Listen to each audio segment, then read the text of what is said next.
Hi, I'm the academic astrologer, and I'm talking to you today about fertility astrology. This is a topic that's very close to my heart because I struggled with pregnancy loss and just difficulties having a healthy baby. So I have a lot of interest in this particular niche. There's certain fifth house signs that help more with fertility, such as having a fifth house of Cancer, Pisces, or Scorpio. So all of those water signs. It's best when the ruler is well placed, and of course, if not heavily afflicted.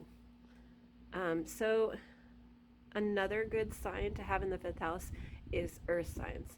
So like Taurus, Virgo, and Capricorn. But they do excel when timing and physical care are prioritized. Also, well placed benefics in the fifth, such as Jupiter and Venus, of course, are lovely. So even if you have a difficult sign, you can protect pregnancy outcomes and support them. Um, Also, you want to check if the fifth house ruler is in the fourth. That's also a good sign. The fifth house ruler being in the fifth is just beautiful for fertility, can really show a strong fertility. Fifth house and the eighth, you may have some difficulties like transformation, pregnancy loss that you have to overcome, or you may have to go through IVF. So there's some challenges to work through, but it doesn't mean that you won't be able to be successful. So again, the more difficult is like the fire signs. So Aries, and unfortunately I have Aries in the fifth house. It can mean inflammation, stress, miscarriage risk if unsupported. And I did have two losses, as well as I had to work on my stress levels, and of course always prone to inflammation as well. So Leo, if you have vitality, heart health, then you can be successful. Sagittarius, you may see it connected to movement, travel, or unconventional timing. So in general, fire signs need cooling, grounding, and reduced pressure. So of course, heavy malefics are not a great sign. Saturn can mean delay, fear, but you can ultimately be successful, especially if you put in that hard work to support your fertility. Mars can mean inflammation, surgery, and pregnancy loss.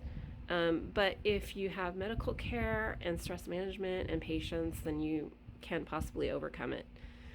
Fifth house in the sixth or 12th can also be challenging. So in this, when the ruler of the fifth is in the sixth, fertility can be tied to illness, stress, autoimmune issues, or hormonal issues.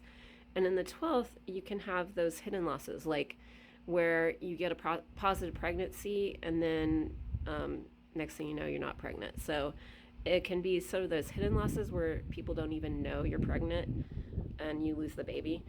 Infertility or just fears.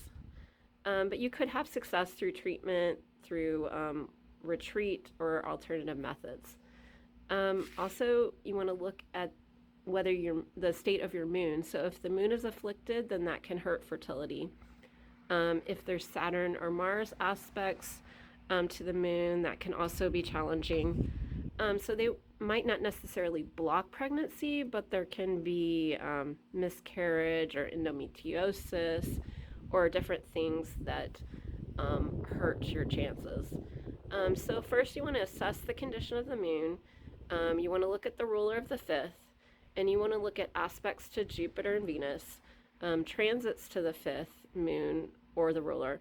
So I'll probably talk about this more another time, but I actually noticed in retrospect that when I had all of my challenges with pregnancy, I was having Chiron transit through my fifth. So I really think that that was part of the reason why I had the initial challenges, but then I was able to work through them, and eventually I've been sharing a lot of knowledge about how to overcome pregnancy loss and have a healthy baby.